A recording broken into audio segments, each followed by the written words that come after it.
Bonjour à tous, c'est Gilles Morcillon. Je viens d'enregistrer une vidéo, puis je me suis lancé sur une chanson, j'ai pas réussi à la chanter, donc je vais recommencer la vidéo parce que j'ai pas les logiciels pour faire du montage. Donc voilà, mais enfin ça va venir bientôt, j'espère pouvoir bientôt commencer à utiliser des collaborations pour faire des vidéos un peu plus sophistiquées ou engager des assistants qui vont me permettre de faire ça. Voilà, je voulais vous souhaiter un excellent week-end de la Pentecôte. La Pentecôte, c'était une fête juive originellement, mais Pentecôte est un mot grec qui veut dire 50e jour après Pâques. On répand, c'est le jour où l'esprit divin, le Saint-Esprit vient se répandre sur toute la terre, et donc nous invitons ces forces du Saint-Esprit à venir dans notre vie. Je voulais parler des décrets. Bon, tout ce que je dis ici, c'est par rapport à ma connaissance, c'est des choses relatives. J'espère que ça vous inspire et ça vous guide dans votre propre procédé, aussi bien terrestre que spirituel. Donc voilà, c'est ces décrets, c'est important de faire des décrets. C'est des décrets, c'est j'aime ceci, ou j'aime cela, ou je suis. Quand on dit je suis, c'est très important de faire attention comment on qualifie le je suis après, parce que c'est des mots très très puissants. Un autre conseil, c'est qu'il faut... il faut jamais dire je veux, enfin c'est bien, on peut vouloir des choses, mais quand on dit je veux cela, ça on le pousse devant nous comme si on ne l'avait pas, alors qu'en réalité une fois qu'on sait qu'on a déjà tous les potentiels à l'intérieur de nous, on dit je choisis de recevoir ceci, je choisis de recevoir cela, je suis prêt à recevoir ceci, je suis prêt à avoir cette expérience, et donc ça informe l'univers de manière beaucoup plus consciente. Je voulais discuter de certains grands principes éternels de la loi divine. Il y a un nombre incalculable de principes. Cette loi n'est pas quelque chose de mécanique, c'est l'amour divin suprême au service de la création, qui est un grand miroir, et qui fait fonctionner, qui fait avancer, qui pousse toute l'évolution de tous les êtres et toutes les choses. Mais il y a quelques principes essentiels qu'on peut intégrer dans notre vie qui nous rendent plus conscients. Alors le premier principe, c'est l'inclusion. On nous a fait croire que la vie était solitaire, éphémère, et qu'elle existait qu'à l'extérieur de nous, qu'il fallait lutter pour arriver à s'intégrer à ce procédé extérieur, alors qu'en réalité, c'est de la nature de l'illusion. Nous sommes des êtres éternels et divins, infinis au départ, et donc, enfin pas infinis dans le sens infini du terme, mais connectés à l'infini, et donc nous sommes inclus dans la vie. Nous ne pouvons jamais sortir de la vie, mais quoi que l'on fasse, on ne pourra jamais être exclu de la vie. Et si on a été créé, c'est on est aimé infiniment du Créateur. On a toujours existé dans une forme ou une autre, et on existera éternellement. Premier principe, le principe de l'inclusion. Deuxième principe, le principe de l'un. Tout est un et un est tout. On est peut-être qu'une seule cellule dans le procédé grandiose de l'univers, qui peut nous paraître infiniment trop grandiose pour même l'approcher, mais en réalité tous les êtres capables de raisonnement, les êtres comme nous, les êtres humains par exemple, ont été créés avec le potentiel de devenir un avec l'un qui est tout. Et une fois que tous les uns, tous les êtres seront reconnectés à cet un qui est tout, l'un deviendra l'un. Tant qu'il n'est pas un, il lui reste des travail à faire pour devenir cet un. Bon, c'est un sujet que je vais revenir parce que bon, un jour, les 700 000 univers, les 7 000 milliards de planètes habitées ou qui seront habitées dans l'univers, dans le temps et l'espace, dans notre niveau de création, seront toutes fusionnées dans la lumière, et l'être suprême sortira du paradis pour diriger tout cet univers. Mais tant que tout ça est encore en procédé, c'est un procédé, en réalité tout Dieu a créé tout en une seule pensée, mais c'est une pensée éternelle qui se déroule à son rythme, on ne peut pas aller plus vite que la machine. Donc tout est un et un est tout. Sachez que vous êtes déjà l'un, et au plus on prend conscience de cet un, au plus on peut reconnecter on est une flamme qui doit revenir une fois qu'on a dissous toutes les formes, toutes les croyances, tout ça, cette flamme devient libre de retourner à la grande sphère de lumière sacrée. Troisième loi, c'est la loi de cause à effet, c'est la loi de magnétisme. On vit dans un univers magnétique, et donc tout ce que l'on produit, on doit le récolter.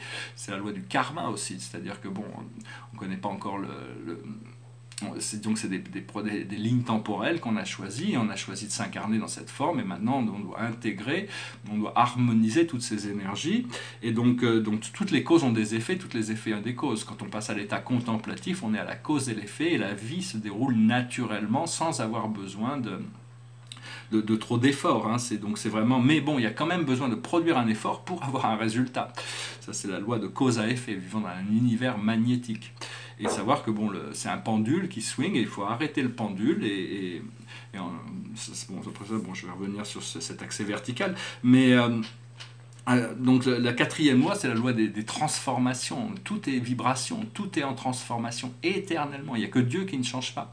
Dieu, en tant qu'être éternel, ne change jamais. Il est parfaitement serein, parfaitement stable. Mais dans l'univers, il est infiniment agité. Il est dans tous les états. Il participe à tout. Et donc, mais il est infiniment serein et infiniment agité. Donc, c'est pas facile à comprendre. Mais bon, c'est la loi des transformations. C'est-à-dire, quoi que l'on croit, de toute manière, ça va changer. Tout est en éternel transformation. Donc c'est bien de lâcher prise sur le passé pour pouvoir bouger vers quelque chose de nouveau.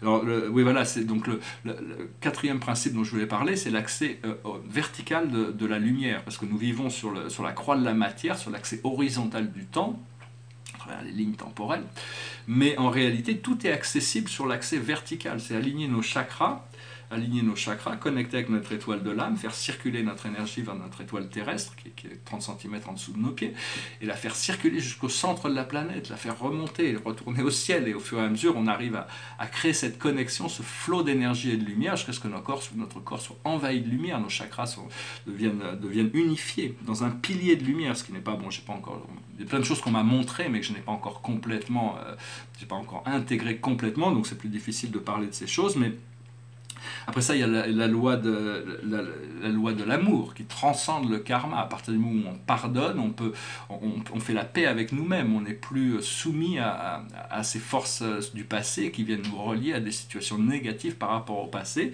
Ça ne veut pas dire qu'il faut permettre aux gens, même si on leur pardonne, de leur permettre de nous abuser. On trace une ligne et voilà, c'est fini. Hein. Les gens qui nous apportent rien de bon, c'est pas la peine. Il y a des milliards de gens sur Terre, il n'y a pas besoin de s'encombrer avec des gens qui sont là pour nous rendre la vie difficile. Il vaut mieux simplifier la vie et s'entourer de gens qui nous renforcent, qui nous aiment, et donc c'est très important. De faire le choix, d'avoir de la discrimination sur ce que l'on fait de notre énergie. Et il y a aussi la loi de la grâce, c'est-à-dire il y a toujours des circonstances atténuantes. Dieu a la miséricorde, donc c'est très important de pouvoir accepter la loi de la grâce, essayer de rentrer dans cette grâce, d'accepter de se pardonner à soi-même pour s'élever et retourner à notre moi véritable.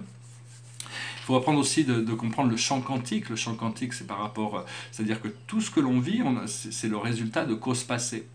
Et ces causes passées, des fois il y a des choses qui ne sont pas en harmonie, qui ne sont pas agréables à vivre, mais donc si on veut les changer, il faut changer les causes. Pour changer les causes, on peut créer une sorte de toile blanche, une sorte de grande toile blanche. La vie est une magnifique toile blanche et on crée et recrée tout le temps. Mais donc a priori, la vie, c'est déjà un tableau qui est tout peint de nos causes passées. Mais on peut recréer une toile blanche et ressortir nos pinceaux et recréer quelque chose de nouveau. Si vous ne savez pas quoi créer, appelez l'archange Michael, il va venir avec ses pinceaux, il va vous montrer, ou un autre guide, ou un maître ascensionné, il va vous montrer toutes ces choses. Et savoir que de toute manière, il n'y a qu'ici et maintenant. Hein. De toute manière, il n'y a jamais eu qu'ici et maintenant. Il n'y aura jamais que ici et maintenant. Seulement, notre perception du ici et maintenant va complètement changer au fur et à mesure qu'on passe du présent à la présence. La présence, bon, c'est pas quelque chose que je connaisse véritablement. Je suis en communication avec ma présence, mais c'est quelque chose de tellement merveilleux, je le sais. Mais je peux pas. Ça me dépasse complètement. Puis de toute manière, ça dépasse l'entendement linéaire. C'est quelque chose qui est beaucoup plus grandiose, mais c'est un esprit qui est à notre niveau aussi. Hein. C'est un esprit qui a tous les potentiels, qui est infiniment sage, mais il comprend, c'est un esprit qui nous connaît intimement. Hein. Alors maintenant, si je voulais adresser quelques petits sujets qui ne sont pas seulement sur la voie spirituelle, mais qui sont importants pour toutes les choses de la vie terrestre, qui sont quand même importantes, parce qu'on vit sur Terre, on ne vit pas dans des mondes célestes, donc on vit sur Terre, donc il faut s'adapter et avoir la meilleure qualité de vie. Le principal concerne, au XXe siècle, c'était le pouvoir, l'accumulation d'argent, mais au XXIe siècle, on va s'apercevoir que c'est la qualité de vie qui est importante. Et donc qualité de l'environnement. D'ailleurs, je voulais saluer, en France, j'ai vu, là, c'était Brigitte Bardot et Sophie Marceau, je suis tombé devant la télé, je ne regarde pas trop souvent, mais qui essayaient, avec Brigitte Bardot, qui disait qu'il voulait des caméras dans tous les abattoirs parce que les animaux sont très maltraités, c'est horrible et donc il faut arrêter ça. Hein.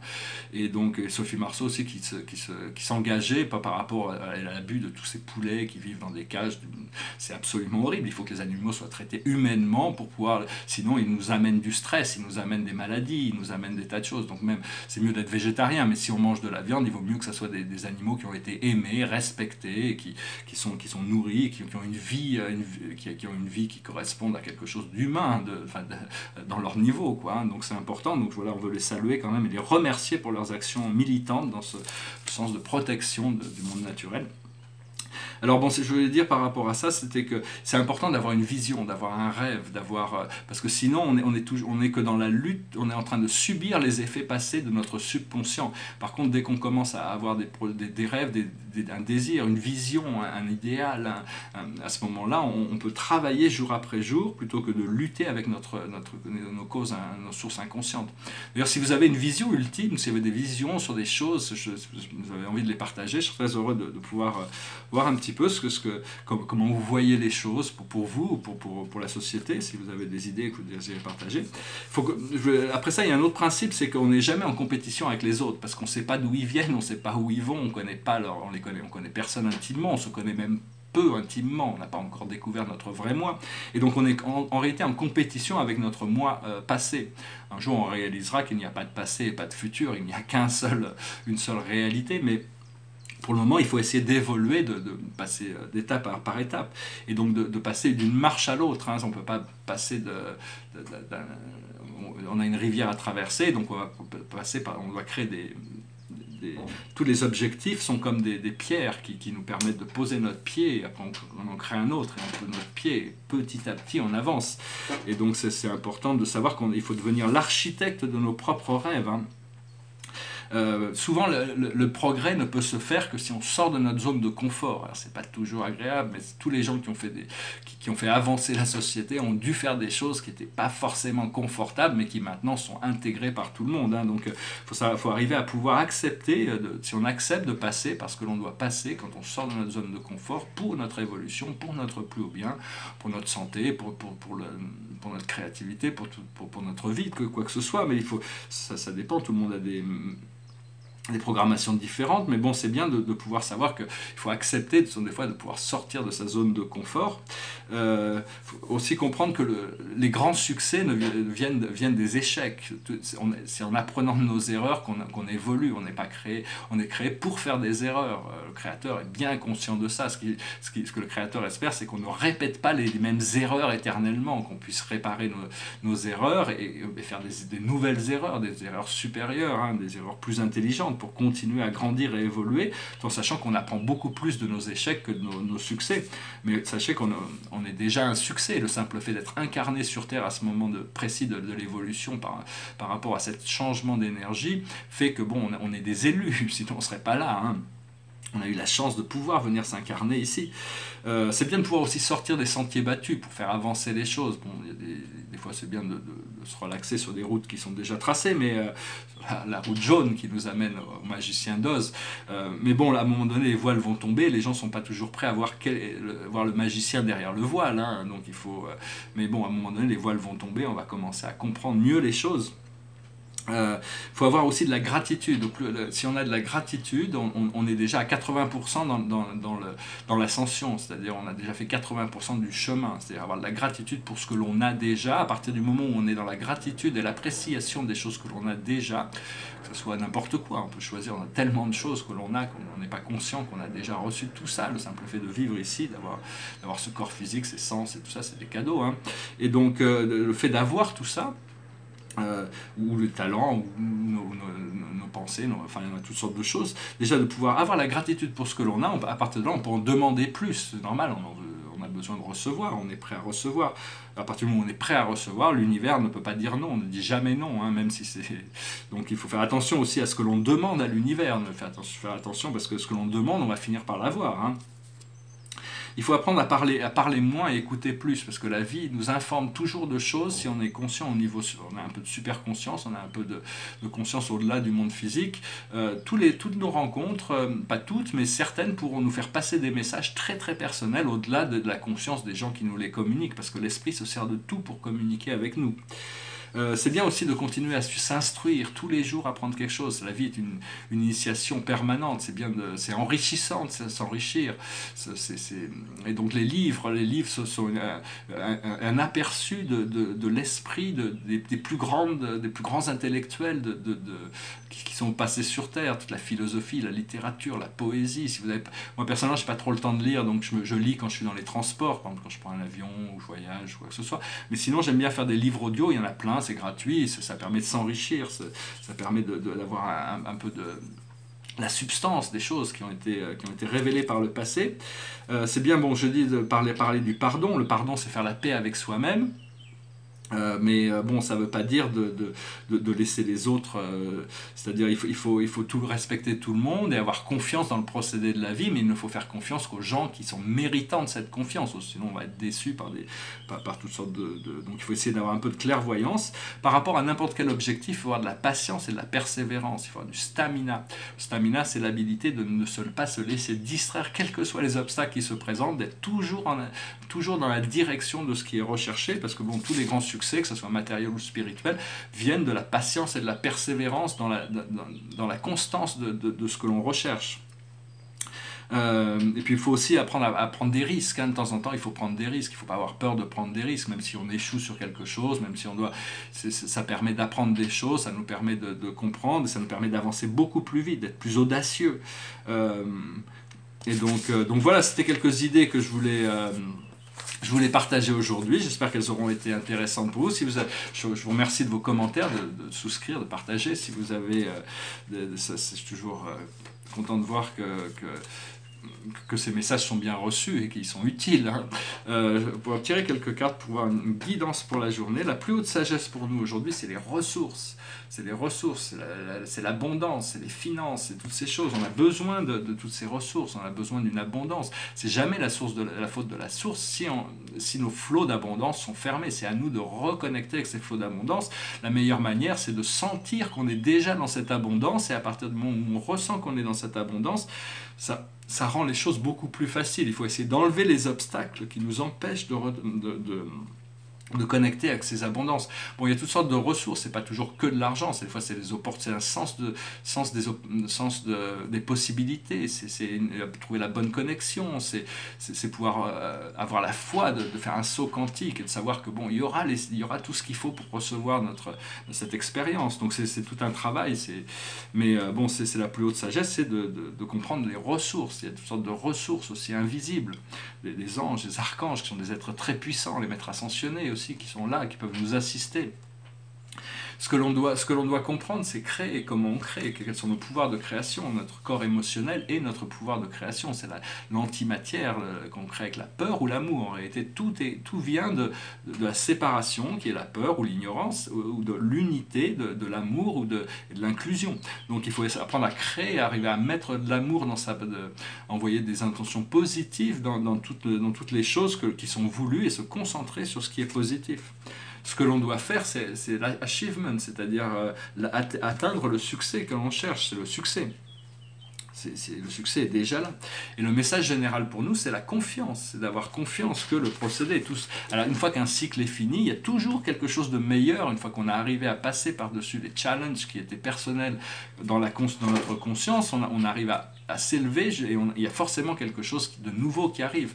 Mais souvent, il faut attendre que le cycle soit fini avant de pouvoir en commencer un nouveau. Et le message général pour nous par rapport à l'Akash, c'est galactique, c'est cette conscience galactique de la 5e dimension, la dimension de l'âme aussi, qui vit à la frontière du temps, de l'énergie et de la matière, c'est des dimensions cristallines de réalité où on est connecté à tout éternellement, on est dans le bonheur, et c'est aussi par rapport à toutes sortes de familles galactiques qui se tiennent juste à l'extérieur de ce champ magnétique. Bon, ils viennent discrètement, mais bientôt il va y avoir une reconnexion avec toutes sortes de familles galactiques qui maintiennent la 5e dimension. Il y en a certains qui sont beaucoup plus hauts, mais s'ils sont plus hauts, ils descendent dans la 5e dimension pour pouvoir, même jusqu'en partie supérieure de la 4e dimension, pour pouvoir communiquer avec nous. Et donc tous ces mémoires galactiques aussi, on est tous connectés à de nombreuses familles galactiques. Principalement, les plus importantes des familles galactiques sont les Pléiadiens et les Arcturiens. Peut-être les Syriens aussi, parce qu'on est très proche d'eux, mais c'est vraiment des familles galactiques qui sont très très importantes parce que bon, elles ont beaucoup participé à l'évolution de l'ADN humain et de l'évolution humaine il y a très longtemps. Donc voilà, j'espère que ce message aura été intéressant pour vous. Je voulais vous souhaiter un excellent lundi de Pentecôte. Et j'allais chanter une chanson, mais je n'ai pas réussi à la chanter, donc voilà, je vais essayer d'en chanter une autre, qui est une chanson un peu utopique, mais qui malgré qu'elle soit utopique, elle est très agréable. Derrière moi, c'est un tableau, un intérieur, hein, il y a besoin d'un peu de restauration ici, mais bon, ça me permet, parce que je pourrais pas peindre des toiles abstraites, j'aurais l'impression d'être un décorateur, mais parce que c'est un peu gimmick, c'est un peu juste une technique, un art décoratif, mais à travers ces tableaux, ça permet d'explorer toutes sortes de concepts abstraits qui, une fois mis en relation, il y a toutes sortes de profondeurs, toutes sortes de choses. Donc moi ça m'intéresse, j'aime bien, je trouve ça assez agréable de pouvoir peindre ces intérieurs. Je vais peut-être faire des grands formats. Et donc voilà. Je vais chanter une chanson, c'est une chanson de Jacques Brel, it goes like this. Quand on n'a que l'amour à s'offrir en partage, le jour du grand voyage qu'est notre grand amour. Quand on n'a que l'amour, mon amour, toi et moi, pour qu'éclate de joie chaque heure et chaque jour. Quand on n'a que l'amour pour vivre nos promesses, sans nulle autre richesse que d'y croire toujours. Quand on n'a que l'amour pour meubler de merveilles et couvrir de soleil la laideur des faubourgs.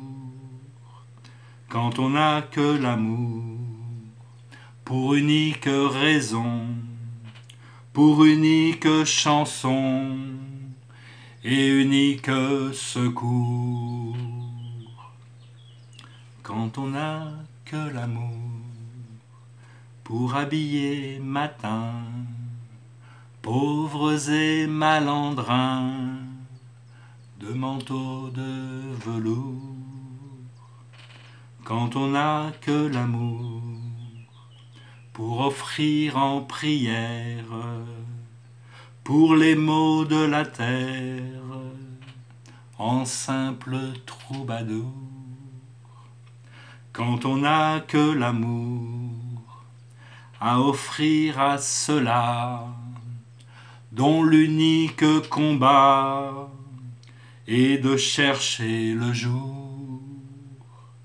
Quand on n'a que l'amour pour tracer un chemin et forcer le destin à chaque carrefour. Quand on n'a que l'amour pour parler au canon et rien qu'une chanson pour convaincre un tambour, alors sans avoir rien que la force d'aimer, nous aurons dans nos mains, amis, le monde entier. Voilà, je vous remercie pour tout, je vous souhaite une excellente journée, puis je vous dis à très bientôt, namasté.